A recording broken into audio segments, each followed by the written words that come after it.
반갑습니다. 금요일은요, 죄와 문명의 발달의 관계라는 말씀의 제목으로 함께 하나님의 말씀을 나누고자 합니다. 죄에 관하여 또 나누고자 하는데요, 우리는 오늘 죄에 관하여 자세하게 한번 고민해보고 먼저 살펴볼 겁니다. 그 다음에요, 제가 오늘 본문에 나온 문명 발달과 어떠한 관계가 있는지에 관하여 함께 또 하나님의 말씀을 또 나눌 거고요. 그런 다음에 오늘날 우리는 이 문명의 세상을 어떻게 받아들이고 이 문명의 세상을 어떻게 살아가야 하는지에 관하여 함께 호흡하면서 하나님의 말씀을 나누고자 합니다. 그럼 먼저 죄에 관하여 함께 말씀을 나누도록 하겠습니다. 사랑하는 성도 여러분들, 죄는 무엇인가요? 죄란 하나님과의 단절을 의미합니다. 영적으로는 죽은 것이며 그러한 영적으로 죽은 존재들에게 붙어 있는 것이 죄인데요. 그렇다면 이 죄의 이 시초가 어디일까요? 이 죄라는 것은요, 우리에게로부터 발생한 것이 아니더라고요. 이 죄의 등장은 다름이 아닌 하나님의 말씀으로부터 혹은 하나님의 기준으로부터 벗어남에서부터 시작이 됩니다. 이를 알 수 있는 이유가 무엇이죠? 천사들 때문에 우리는 알 수 있습니다. 사랑하는 성도 여러분들, 혹시 천사들도 자유의지가 있다는 것을 아시나요? 그들 또한 자신들의 선택에 의한 순종과 혹은 타락이 존재한다라는 것입니다. 예를 들어 보겠습니다. 저희가 아는 천사장들 중에요, 유명한 천사장들이 누가 있나요? 바로 하나님의 소식을 전하는 대천사장 가브리엘이 있고, 가장 높은 군주 중 하나이며 군단장으로 알려져 있는 미가엘이 있고요, 그리고 타락한 천사로 우리에게 알려져 있는 루시퍼가 있습니다. 하지만 성경에는 루시퍼라는 이름은 나오지 않죠. 그를 무엇이라고 하고 있습니까?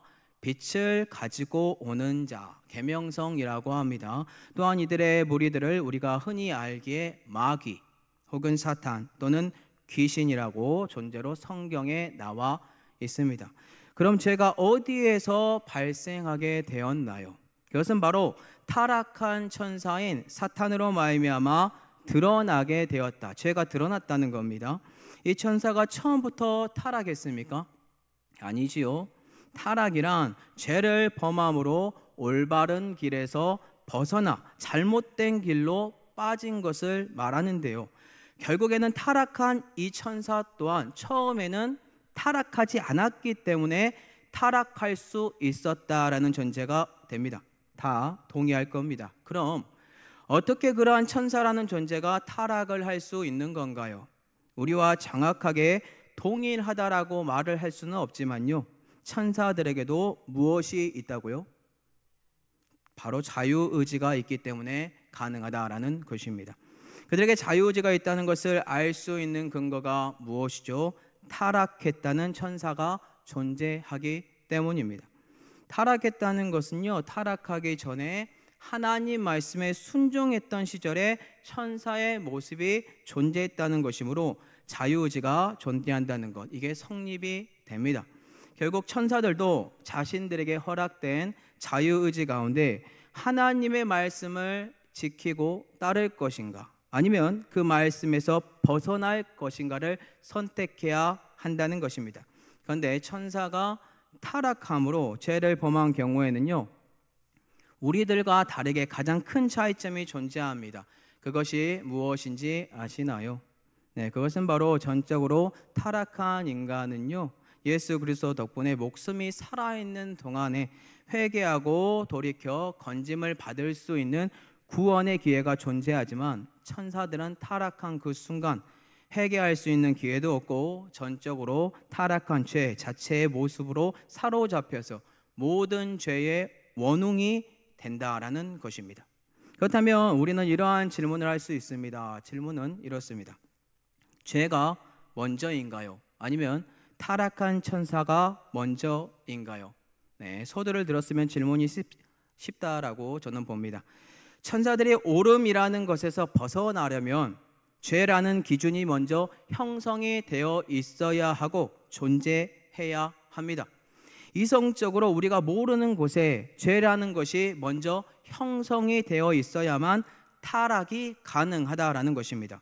타락했기 때문에 죄가 형성이 된다, 말이 되지 않습니다. 왜냐하면 아담과 하와 또한 죄라는 것이 아담에게 아직 들어오지 않았고, 죄라는 것을 알지 못하지만 이미 아담과 하와보다 죄의 기준이 있었으므로 죄에 대한 형성이 먼저 되어 있었기 때문에 아담과 하와의 자유의지 가운데 선악을 알게 하는 나무의 열매를 먹을지 말지에 대한 선택이 필요했다라는 것입니다.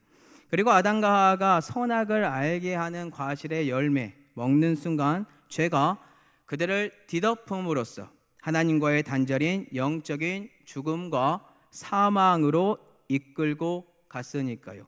결국 죄가 먼저 있었기 때문에 아담과 하와의 선택에 따라 전적으로 타락한 존재가 되었다라는 것이 성립이 됩니다. 그럼 이를 정리해 보겠습니다. 먼저는 시작도 없고 끝도 없는 하나님이 먼저 존재했으며, 하나님 이후에 죄라는 기준과 죄가 형성이 되어 있을 것이라고 저는 봅니다. 근거는 타락한 천사와 아담의 타락이 그 근거입니다. 분명 하나님은 에덴 동산을 6일 만에 창조하시고 모든 과실은 먹되 선악을 알게 하는 이 과실은 먹지 말라고 아담에게 말씀하셨으니까요. 이 말을 뒤집어 보면 죄가 존재하기 때문에 선악을 알게 하는 나무의 열매를 먹는 날에는 너가 정녕 죽으리라 라는 하나님의 말씀이 성립이 됩니다.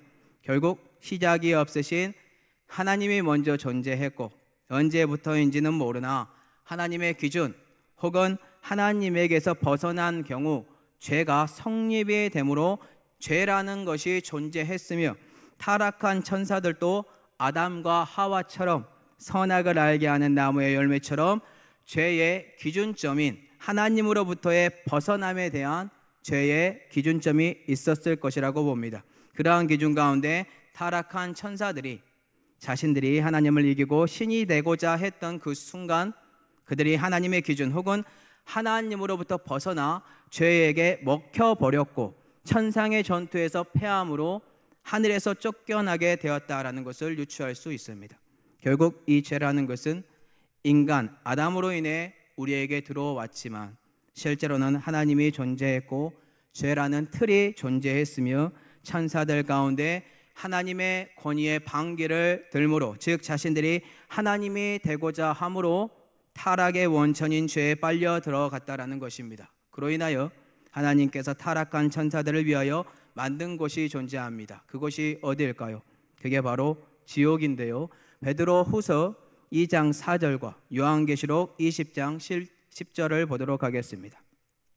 하나님이 범죄한 천사들을 용서하지 아니하시고 지옥에 던져 어두운 구덩이에 두어 심판대까지 지키게 하셨으며, 또 그들을 미혹하는 마귀가 불과 유황못에 던져지니 거기는 그 짐승과 거짓 선지자도 있어 세세토록 밤낮 괴로움을 받으리라. 범죄한 천사인 마귀와 그 짐승들 그리고 거짓 선지자들을 위하여 예비된 영원한 불이 있는 곳, 그곳으로 그들은 가게 됩니다. 즉 죄를 범함으로 그 죄에서 벗어나지 못한 존재들은 결국에 사탄과 함께 모두 지옥에 던져지므로 뜨거운 불과 유황못에서 밤낮으로 괴로움을 받게 된다라는 것입니다. 자, 그러면 우리는 죄가 어떻게 발생했는지에 관하여 배웠는데요, 이 죄의 끝은 결국 마귀와 그 사자들에게 예비된 영원한 불이라는 것을 배웠습니다. 그렇다면 죄가 사람에게 미치는 영향은 어떠한 것이 있을까요? 너무나 많이 있을 겁니다. 죄를 범한 직후의 모습을 창세기에서 찾아보니까요, 죄가 사람에게 들어옴으로 발생한 것은 부끄러움을 느꼈다라는 것입니다. 그리고 자신이 사랑했던 사람의 허물을요 덮어두는 것이 아니라 어떻게 행동을 했냐면요, 그 사람의 허물을 하나님께 고자질을 했다는 것입니다. 정말 그런지 한번 보도록 하겠습니다. 아담이 하와를 맨 처음 만났을 때 고백했던 말이 무엇인가요? 이는 내 뼈 중에 뼈요 살 중에 살이다라고 고백을 합니다. 이는 누구도 알 수 없는 영적이며 로맨틱한 말을 아담이 하와에게 합니다. 또한 두 사람이 벌거벗었으나 그때는 부끄러워하지 않았다라고 해요. 그런데 죄를 범한 이후 이들의 모습은 어떠한가요? 자신들의 눈이 밝아져 자신들이 벗은 줄 알고 부끄러워서 처음으로 옷을 만들어 입게 됩니다. 이들이 만들어 입은 옷 뭐죠? 바로 무화과 나무 잎을 엮어 치마로 삼았더라라고 합니다. 또한 하나님께서 누가 너의 벗었음을 알려주었으며 내가 먹지 말라 명한 그 나무의 열매를 먹었느냐라고 물었을 때 아담은 하나님이 주셔서 나와 함께 있게 하신 여자가 주었다라고 고자질하면서 이 죄의 원흉을 다름이 아니라 하나님이 주셔서, 누가 주셔서요? 하나님이 주셔서 나와 함께 있게 한 여자라고 하나님께 변명을 하는 존재가 되었다는 것을 우리는 쉽게 알 수 있습니다. 여자 또한 뱀이 자신을 속임으로 자신이 먹였다고 죄에 대한 책임 회피의 모습을 보여줍니다. 즉 이 둘을 통해 알 수 있는 것은 죄가 들어오면 사람은 변명과 남 탓의 연속이 벌어진다라는 것을 알 수 있습니다. 자, 이후 죄가 어떻게 확장이 되어 가나요? 죄는요, 하나님과 함께 공존할 수 없기 때문에 전적으로 타락한 아담과 하와, 에덴 동산에서 쫓겨나게 됩니다. 그 이후 창세기 4장으로 가서 보니까 죄의 싹슨 사망이라는 결과물을 우리가 이제 직접 보게 됩니다. 사건은 이렇습니다. 아담과 하와가 동침했고요, 한 아이를 가지게 됩니다. 그 아이의 이름은 가인이었습니다. 가인을 낳고 그들은 이렇게 고백해요. 여호와로 말미암아 등남하였다고요. 죄를 범한 존재들이 살아가는 방식이 이제 등장하기 시작합니다. 농사와 양을 치는 것을 우리는 보게 됩니다. 가인은 농사를 지었고 아벨은 양을 치는데 문제는 언제 발생하게 되나요? 하나님과의 관계를 이어갈 수 있는 여호와께 제물을 드리는 방식에 그리고 믿음에 문제가 있었다라고 알려줍니다. 여호와께 제물을 드리는 방법에서 가인의 동생 아벨 같은 경우는 믿음으로 양의 첫 새끼와 기름을 여호와 하나님께 드립니다. 가인 같은 경우는 믿음이 아니라 지금까지 계속해서 죄악된 모습으로 준비된 자신의 제물을 하나님께 드립니다. 이에 하나님의 반응을 보니까요, 가인의 동생인 아벨의 제사는 하나님께서 받고 가인의 제사는 받지 않는 상황이 발생합니다. 그런데 문제는 이 사건 이후에 가인이 동생을 살인하는 사건이 발생하게 되었다라는 것입니다. 여기서 살인이 벌어진 이유가 무엇인가요? 그것은 바로 가인이 자신의 마음을 지키지 않고 무엇을 허용했기 때문이다라고 성경은 우리에게 가르쳐주고 있습니다. 가인이 자신의 마음에 허용한 것, 그것은 바로 죄라는 것입니다. 가인은 죄를 자신의 마음에 허용하는데요, 창세기 4장 7절에서 8절 다 같이 읽어보도록 하겠습니다. 내가 선을 행하면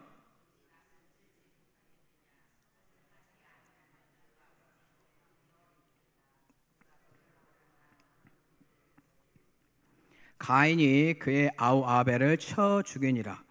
이는 죄의 본 모습의 본질을 발견하게 되는 충격적인 사건입니다.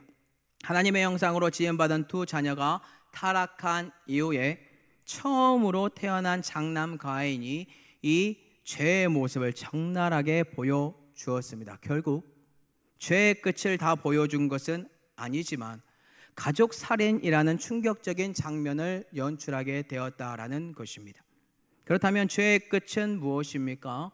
죄의 끝은 하나님과의 단절이며 사망이요 영원한 형벌인 지옥불에서 끊임없이 고통을 받는 것입니다. 자, 이제 살인이 벌어진 이후에 이 죄가 사람들에게 어떠한 영향을 미치게 되는지 아십니까? 바로 이 죄로 말미암아 인간 사회에 문명의 발달을 가지고 오게 됩니다. 오늘 본문의 제목처럼요. 그럼 문명이란 무엇일까요? 문명이란 고도의 발달한 인간의 문화와 사회를 말합니다. 즉 인류가 이룩한 물질적, 기술적, 사회구조적인 발전 등 과거 원시적인 방법으로 사는 것이 아니라 글자를 만들고 지배계층이 생기고 도시가 만들어지는 것처럼 이러한 과정들을 통틀어 문명이라고 합니다. 그렇다면 어떻게 죄가 문명의 발달과 관계가 있다는 것인지에 관하여 지금부터 함께 살펴보도록 하겠습니다. 동생을 죽인 가인이 어떠한 위기에 처하게 됐는지 아시나요? 그것은 바로 자신이 만나는 사람들에 의해서요, 죽을 수도 있다는 공포가 가인 자신을 둘러싸기 시작합니다. 창세기 4장 14절입니다. 주께서 오늘 이 지면에서 나를 쫓아내시온즉 내가 주의 낯을 배웠지 못하리니 내가 땅에서 피하며 유리하는 자가 될지라 무릇 나를 만나는 자마다 나를 죽이겠나이다. 그럼 여기서 잠시 궁금증에 대한 질문을 한번 드려보도록 하겠습니다. 아담과 하와, 가인, 그리고 죽은 아벨 말고 다른 사람들이 그 당시에 존재했을까요? 이런 질문 많이 하더라고요. 그 대답에 관하여 네, 사람들이, 다른 분들이 존재했습니다. 창세기 4장 14절, 15절 그리고 17절을 보도록 하겠습니다. 무릇 나를 만나는 자마다 나를 죽이겠나이다. 가인을 만나는 모든 사람에게서 죽임을 면하게 하시니라. 아내와 동침함이. 근거는 방금 읽은 창세기 4장 14절에서 말하듯이 무릇 가인을 만나는 자마다 가인을 죽이겠다 하는 것, 이것을 통해 다른 존재가 존재했다라는 것이 근거고요. 또한 15절에 가인을 만나는 모든 사람을 통해 다른 존재들이 있었다라는 것 유추할 수 있고요. 그리고 17절 보면 가인이 아내와 동침했다라는 이 말을 통하여 우리가 모르는 여성이 존재했다는 것을 알 수 있습니다. 우리가 어떠한 사람들이 더 존재했는지 성경에서 말하고 있지 않아서 더 자세하게는 모르지만 결론은 아담과 하와 그리고 가인과 아벨 말고도 그 당시에 다른 사람들이 존재했다라는 것입니다. 그럼 최초의 사람이 아담과 하와가 맞습니까? 가장 기본적인 질문은 우리는 모두 아담과 하와가 최초의 사람이라는 것을 믿어야 할 줄로 믿습니다. 그럼 결국 아담과 하와라는 최초의 사람이 존재했으며 가인과 아벨이 존재했고 우리가 모르는 제3자의 사람들이 있었으며 그들은 성경에서 하나님께서 써내려간 성경의 문맥 속에서 중요하지 않기 때문에 엑스트라처럼 뒷배경에 존재하게 했다라는 결론에 도달할 수 있습니다. 그럼 다시 본론으로 가보도록 하겠습니다. 가인이 동생인 아벨을 죽이고 땅에서 유리함으로 언제 어떻게 누군가에게 죽을지 모른다라는 것을 느낀 감정, 이 감정이 뭡니까? 그것은 바로 가인 자신이 언제 어떻게 누군가에게 죽을지 모른다라는 두려움이었습니다. 이 두려움이 왜 생겼다고요? 그것은 바로 가인 자신이 저지른 죄 때문입니다. 가인 자신이 동생을 죽인 대가로 하나님께서 가인의 생업인 농사를 못하게 하였고 그를 땅에 사는 동안 피하며 유리하는 자가 되게 하였기 때문입니다. 그럼에도 불구하고 하나님께서 가인에게 은혜를 베푸시는데요, 가인에게 이르기를 만약에 가인 너를 만나는 사람이 너를 죽이면 그 자는 벌을 7배나 더 받게 될 것이라고 표를 가인에게 주므로 가인을 보호해 줍니다. 자, 그러면 하나님께서 주신 이 표로 인하여 가인은 타인으로부터 살인인 타살로부터의 죽음을 면할 수 있는 면죄부를 하나님께 받게 되었는데 그의 마음 어떠했나요? 죽음으로부터 해방이 되었기 때문에 하나님을 믿고 안심해야 하는데도 불구하고요, 가인은 그렇지 못합니다. 죄로 말미암아 무너진 가인, 하나님께서 주신 표가 자신을 지켜줄 것이라고 믿지 못합니다. 이를 알 수 있는 근거가 오늘 본문인데요, 창세기 4장 17절입니다. 아내와 동침함에 그가 임신하여 에녹을 낳은지라 가인이 성을 쌓고 그의 아들의 이름으로 성을 이름하여 에녹이라 하니라. 가인은 하나님께서 주신 표만 있으면 다른 사람들로부터 죽음의 위기를 벗어날 수 있음에도 불구하고요, 그는 인류 최초의 성을 쌓습니다. 오늘날로 치면 도시를 구축하고자 하는데요. 그 이유가 무엇이라고요? 죄를 범했는데 그 죄로 말미암아 자신이 언제 어떻게 죽을지도 모른다는 두려움이 만들어낸 결과물이 성을 쌓는 원동력이 되었다라는 것입니다. 가인은 고민했을 것입니다. 사람들이 언제 어떻게 나를 죽일지 모른다는 강박관념이 생겼을 것이며 이 생각과 이 태도 결국 성을 쌓음으로 최초의 문명의 발달을 이룩하는 계기가 되었고 더욱더 나아가 자신들의 후손들을 통하여서 문명의 발달을 더욱더 앞당기는 계기가 되었다라는 것입니다. 이제 이러한 가치관인 즉 하나님을 신뢰하지 못하고 믿지 못한 가인 계열의 혈통으로 인하여 형성이 된 이 성은 결국 다양한 문명의 발달을 앞당기게 합니다. 기존 사회보다 발달한 인간의 문화와 사회 질서 제도 및 힘의 원리, 지배계층, 가인 계열 공동체에 생기기 시작하는데요. 계속해서 한번 볼게요. 창세기 4장 20절에서 22절 먼저 보겠습니다. 가축을 치는 자의 조상이 되었고 수금과 퉁소를 잡는 모든 자의 조상이 되었으며 구리와 새로 여러 가지 기구를 만드는 자요. 가인의 죄로 말미암아 성을 쌓고 그 안에서 자신들만의 마을을 형성했으며 하나님을 신뢰하지 않는 자들이 이제는 가축을 치는 자의 조상이 됐고요. 수금과 퉁소라는 줄을 튕기는 현악기 그리고 숨을 내쉬는 바람을 불어서 내는 관악기의 조상이 되었으며 구리와 새를 만드는데 대장장이로서 금속 기술의 선구자요 농기구를 비롯한 전쟁 도구를 발명하는 위치에 놓인 존재들이 되었다라는 것입니다. 엄청난 발전이죠. 그런데 이러한 문명의 발달이 무엇 때문에 이루어졌다고요? 바로 가인이 지은 죄 때문에 이렇게 발전했습니다. 결국 하나님을 신뢰하지 못하고 믿지 못하고 여호와를 멀리한 자들로부터 그들이 생존하기 위한 그 욕구가 만들어낸 인간의 지혜로 문명의 발달이 오게 되었다라는 것입니다.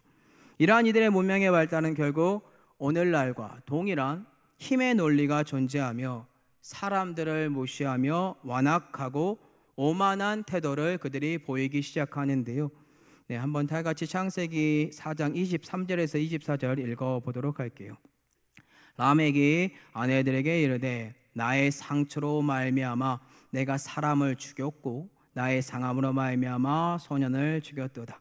가인을 위하여는 벌이 7배일진데 라멕을 위하여는 벌이 77배이리로다 하였더라. 방금 읽은 구절 노래입니다. 노래. 문명의 발달로 만들어진 노래가 지금 방금 읽은 창세기 4장 23절에서 24절입니다. 이 노래는 라멕의 복수의 노래입니다. 성경에서 가장 오래된 노래라고 합니다. 그런데 이 본문인 라멕의 복수의 노래가 가인의 후손인 라멕이 지금 현재 무엇이다라고 고백을 하고 있습니까? 라멕이 죄로 인하여 하나님을 신뢰하지 않고 믿지 않는 오만함과 완악함의 끝을 볼 수 있는 구절이 등장했다는 거예요. 분명히 하나님께서 국률한 마음으로 가인에게 표를 주므로 그를 죽인 자는 벌을 7배나 받을 것이다 라고 말을 해요. 근데 라멕은요 지금 무엇이라고 고백을 하고 있습니까? 자신이 이 노래를 지어서 노래하기를 자기 자신이 오만하고 완악하게 사람을 죽여놓고 하나님께서 가인에게 주신 표에 대한 말을 하면서 하나님이 자기에게 주신 표도 아닌데 그가 하는 말이 가인을 위하여는 벌이 7배일진데 라멕을 위하여는 벌이 77배나 받을 것이다 라고 노래합니다. 하나님의 자리에 라멕이 올라갔어요. 또 살인이 벌어졌어요. 이 세상의 문명의 발달로 그들은 교만함과 오만함을 우리에게 시사하고 있습니다. 그럼 성도 여러분들께 질문 드리도록 하겠습니다. 지금 가인의 후손들이 가지고 온 문명의 이 발달, 이 죄로 말미암아 다가온 이 문명의 발달의 결과물이 무엇인가요? 이들 덕분에 문화와 사회의 구축, 문명의 발달은 앞당겨졌을지 모릅니다. 편리해졌을지 모릅니다. 근데 사람을 존중하지 않고 또다시 살인이 벌어지고 오만하고 교만한 문명의 발달이 세상이라는 것입니다. 결국 하나님 없이 만들어진 문명의 결과물들은 남을 밟고 일어서야 하는 힘의 논리이며 죄의 덩어리로 만들어진 사회라는 것을 우리에게 시사하고 있습니다. 그렇다면 오늘날 사는 우리의 세상은 가인의 후손이 형성한 이 문명의 발달의 시초의 모습과 비교했을 때 많이 다르다라고 느껴지십니까? 가인의 후손들이 만들어 놓은 문명의 사회와 오늘날의 문명의 사회가 저는 비슷하다라고 보여집니다.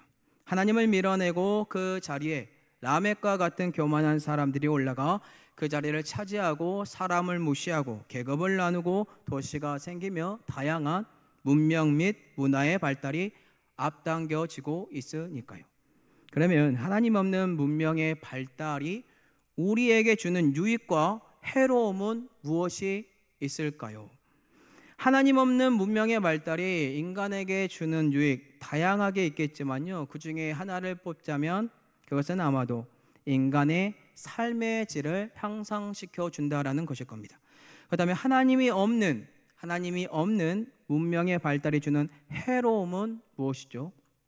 하나님이 없기 때문에 반복된 말이지만 지배계층이 생겨나고 사람들을 무시하며 더 많은 것을 소유해야 하며 더 많은 것들을 소유하더라도 마음의 해소가 되지 않으며 공허하고 계속해서 무언가를 탐하는 마음 때문에 안타까움이 있습니다. 그렇기 때문에 이들은 세상의 문화와 사회의 제도 속에서 또 다른 자신의 궁전을 만들어가고요, 계급을 나누고 부자들은 마치 가인처럼 새로운 성을 자신들의 집에 구축을 하는데요, 오늘날에는 CCTV를 설치하고 금고를 두고 또한 사설 경비원들을 영입하여 강도나 또한 원수지간으로부터 자기 자신을 지키게 한다라는 거예요. 그러므로 드는 생각은 나는 너희와 다른 존재다. 즉 하나님의 자리에 자신이 올라가 있으므로 자신과 동일한 사람들을 무시하는 교만하고 오만한 존재들이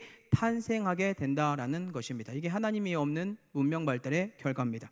그렇다면 하나님의 나라와 죄로 말미암아 발달된 문명의 나라, 하나님 나라와 죄로 말미암아 발달된 문명의 나라 차이점은 뭐가 있을까요? 이 두 나라의 차이점은 현저합니다. 현저하게 다릅니다. 하나님의 나라는요, 다툼이 없고 사람들을 무시하지 않으며 서로 존중하고 협력하여 선을 이루는 반면 죄로 만들어진 나라는 다툼이 끊이지 않고 남을 무시하며 상대방을 신뢰하지 못하고 자신의 것을 구축해야 하는 안타까움이 존재합니다. 마치 상대방이 늘 경쟁자인 것처럼요 살아가야 되고요, 어떻게 해서든지 상대방을 짓밟고 그 위에 군림하는 나라를 만들어 가야 한다라는 거예요. 그와 반대로 하나님의 나라는 존중이 있고 사랑이 넘치며 실질적으로 문명의 발달의 속도가 상대적으로 느릴 수는 있지만 서로가 협력하여 돕는 세상으로 하나님 중심의 나라가 형성이 됩니다.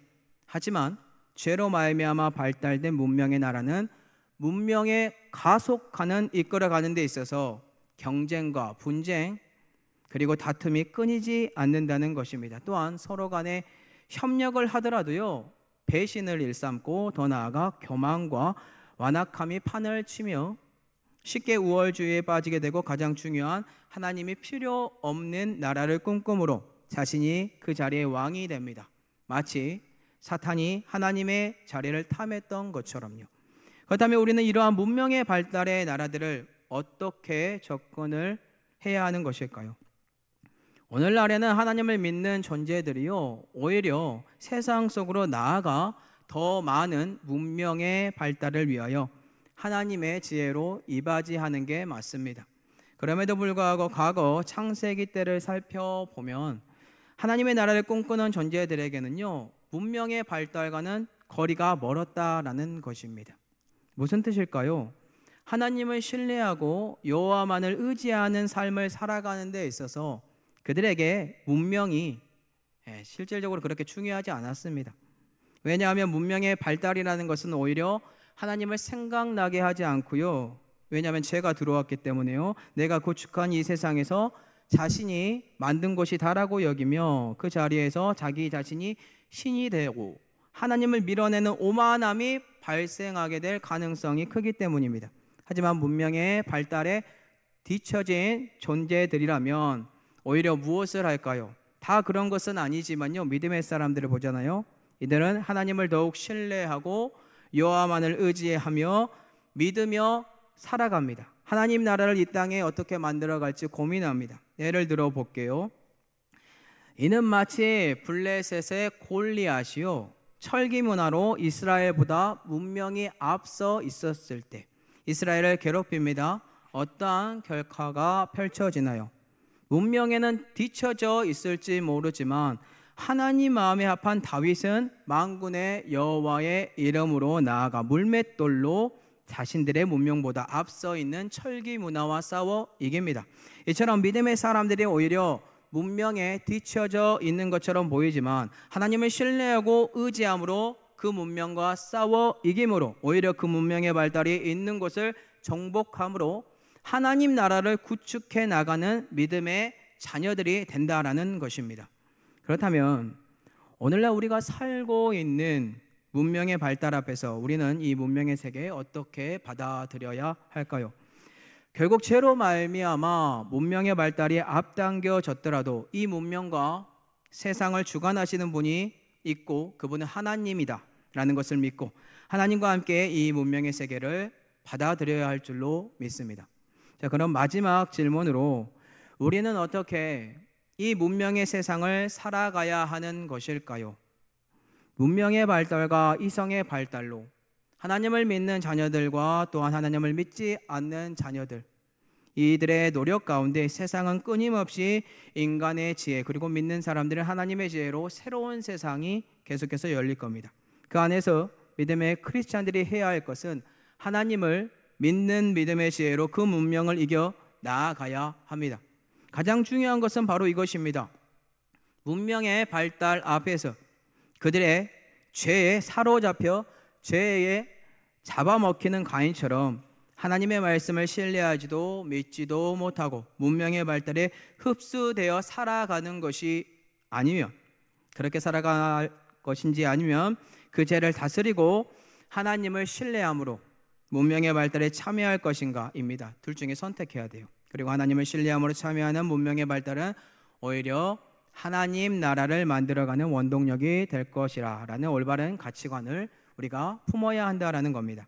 참고로 이미 우리에게 문명의 발달이 주어졌습니다. 그리고 이 문명은 늘 사람이 이끌어가는 것처럼 우리 눈에는 보이지만 실제로는 하나님께서 이 모든 것을 허용하시고 이끌어가심을 믿는다면 우리는 하나님을 의지하고 믿음으로 그 문명을 주도하는 크리스찬들이 되어야 할 줄로 믿습니다. 왜냐하면 하나님의 지혜는 결코 인간의 지혜보다 뒤처지지 않기 때문입니다. 이러한 근거를 누구를 통해 알 수 있을까요? 이는 마치 꿈을 꾸는 자 요셉처럼 하나님과 동행함으로 먼저 앞서 나아가 어떠한 일이 벌어질지 알므로 하나님 덕분에 하나님의 백성을 건진 것처럼 문명 발달보다 앞선 믿음의 사람들이 되어야 할 줄로 믿습니다. 또 다른 방법은요, 다니엘처럼요, 포로로 잡혀갔을지라도 하나님의 지혜로 말미암아 다른 문화 속에 있을지라도 다른 사람들보다 뛰어난 지혜로 왕이 여러 번 바뀔지라도 그 자리를 하나님 덕분에 유지함으로 하나님의 나라를 나타내는 방법도 있습니다.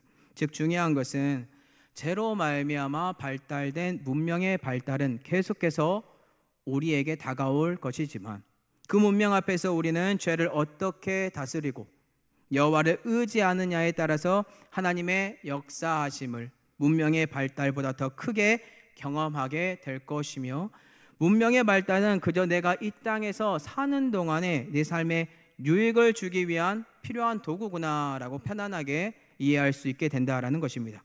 사랑하는 성도 여러분, 가인처럼 죄에게 사로잡혀서 문명의 발달에 참여함으로 나만의 기업을 만들어가는 가인의 후손들이 되지 마시고요, 성령 하나님이 주시는 힘으로 죄를 다스림으로 문명을 넘어서 하나님 나라의 문명을 만들어가는 성도 여러분들이 되기를 예수님의 이름으로 축복합니다. 가인의 혈통들처럼 죄의 모습의 영향으로 발전하는 문명 앞에 사로잡혀 오만하고 교만한 자들이 되는 것이 아니라 오히려 하나님과의 관계를 파괴하는 죄를 다스림으로 여호와 하나님만을 의지하고 믿음으로 살아가는 존재들이 되시기 바랍니다. 또한 새로 만들어진 문명의 발달과는 반대로 오히려 하나님을 의지하고 믿는 신앙인으로서 이 땅에 하나님의 나라의 문명을 만들고 이끌어가는 축복들이 저와 성도 여러분들에게 흘러넘치기를 예수 그리스도의 이름으로 축복합니다.